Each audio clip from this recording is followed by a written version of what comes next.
In Philippians chapter 4, verses 4 to 9, the Apostle Paul is writing to the Philippians, who are actually going through quite a hard time at that point in their lives. But this is what he says: "Rejoice in the Lord always. I say again, rejoice. Let your gentleness be evident to all. The Lord is near.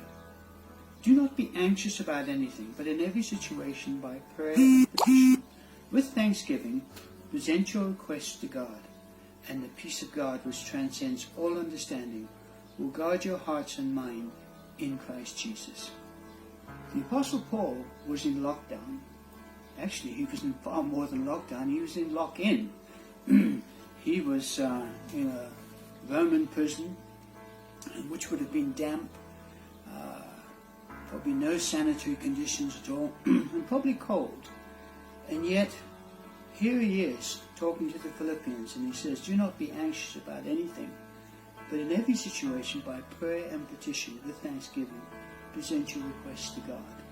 And the peace of God, which transcends all understanding, will guard your hearts and mind in Christ Jesus." Yes, we're going through a lockdown time. But I think if we can learn anything from the Apostle Paul, we can learn this. From Hebrews 4 verse 9 it says, "There remains then a Sabbath rest for God's people." You know, it's often when we think of rest, I think of a Sunday afternoon after a good lunch, thinking about going down and having a nice siesta.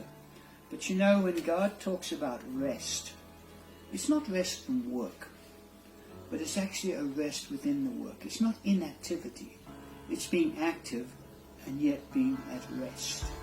And I think that's what the Apostle Paul was experiencing at that point in time. He knew his relationships were right.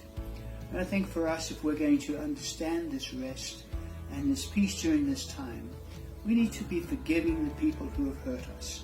We need to make sure that our family relationships are all right.